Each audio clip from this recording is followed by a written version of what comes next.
और मैंने खोजना शुरू किया तो पता चला भारत में सबसे ज्यादा गाय का कत्ल भारत की सरकार कर रही है,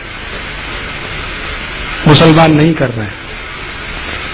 और इस देश में ऐसे कई मुस्लिम समाज हैं जिनको मैं जानता हूं जो गाय को वैसे ही पालते हैं जैसे आप पालते हैं।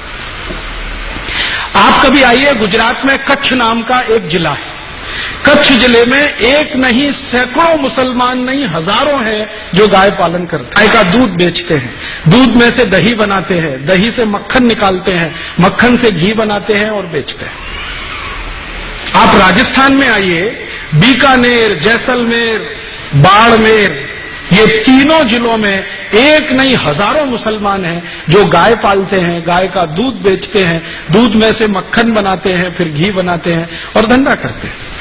राजस्थान का एक इलाका है अलवर, मेवात क्षेत्र कहते हैं। पूरा मेवात क्षेत्र जो है ना मुस्लिम समाज के भाइयों से डोमिनेटेड है।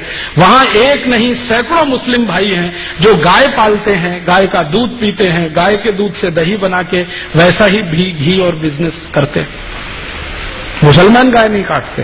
ये बहुत बड़ा भ्रम है जो हम हिंदुस्तानियों के बीच में फैलाया अंग्रेजों ने, और ये भ्रम फैलाया था अंग्रेजों की रानी ने, जिसको हम दुर्भाग्य से विक्टोरिया कहते रहे हैं।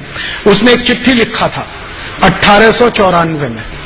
अंग्रेजों का एक अधिकारी हिंदुस्तान में था, उसका नाम था लैंसडाउन, गवर्नर था इस देश में।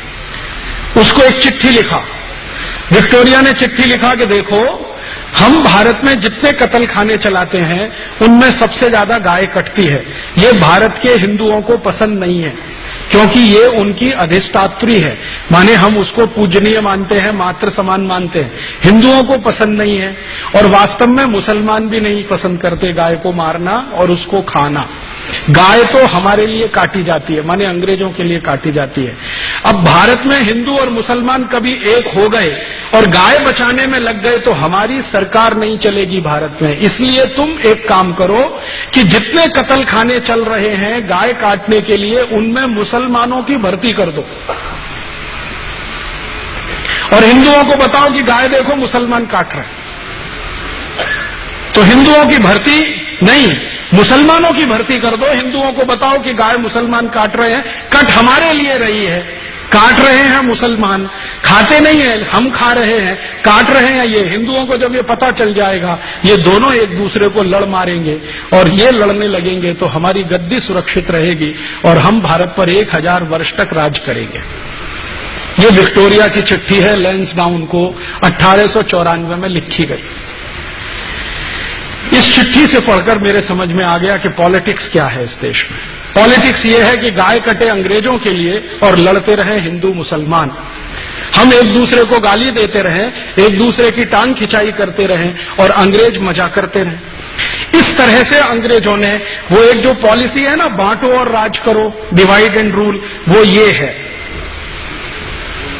तो इस डिवाइड एंड रूल में हमको फंसाया, गाय को कटवाया और एक दो नहीं करोड़ों गाय को कटवाया इस देश में। एक कत्ल खाना जो कलकत्ता से शुरू हुआ, धीरे धीरे भारत के हर कैंट एरिया में फैल गया।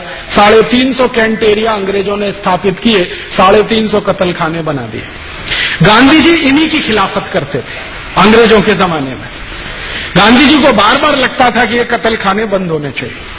और गांधी जी के पहले एक और बहुत महान व्यक्ति हुए इस देश में जिनको बहुत पीड़ा होती थी इन कत्ल खानों के चलने से।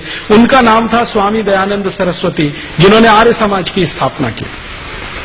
उन्होंने तो अपने जीते जी एक फौज तैयार कर दिया गोरक्षा के लिए। स्वामी दयानंद सरस्वती ने एक संगठन बना दिया जिसका नाम आर्य समाज, आज तक जीवित है। 125 वर्ष पुराना संगठन है, कांग्रेस से भी पुराना संगठन। कांग्रेस जो राजनीतिक दल है ना, उससे पहले का ये आर्य समाज है।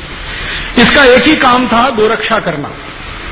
और इस आर्य समाजी संगठन ने पूरे देश के नौजवानों को ऐसा चार्ज कर दिया था कि भारत के 7,32,000 गांवों में हर जगह गोरक्षा समिति बन गई थी।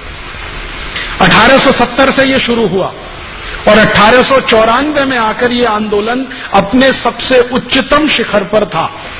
और 94 में जब ये आंदोलन उच्चतम शिखर पर था तो भारत के हिंदू, मुसलमान, सिख, ईसाई, जैन, पारसी, बौद्ध सब मिलकर गोरक्षा में लगे हुए थे। और अंग्रेजों के सामने एक प्रश्न खड़ा कर दिया था कि एक भी गाय कटेगी तो अंग्रेजों की खैर नहीं। तो अंग्रेज घबरा गए थे।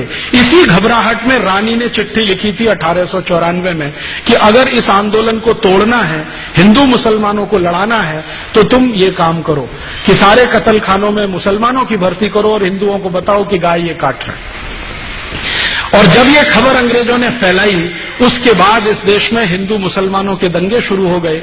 मैं आपको विनम्रतापूर्वक बताना चाहता हूं कि 1894 के पहले इस देश में एक भी हिंदू मुस्लिम दंगा नहीं हुआ। पहला हिंदू मुस्लिम दंगा 1894 दिसंबर में हुआ, रानी की इस चिट्ठी के बाद, और उसके बाद लाइन लग गई दंगों की। फिर क्या हुआ? आजादी का प्रश्न पीछे आ गया, गोरक्षा का प्रश्न पीछे आ गया, हिंदू मुसलमानों का सांप्रदायिकता का प्रश्न सबसे आगे आ गया। और अंग्रेजों ने लगभग 60-70 साल तक इसी आग को जलाकर रखा और इसमें समय समय पर घी डालते रहे। वो कभी भी ये दोनों एक ना हो जाएं, इसके लिए पूरी ताकत लगाकर अपने एजेंटों को उन्होंने भारत की बहुत सारी संस्थाओं में घुसा के बिठा दिया।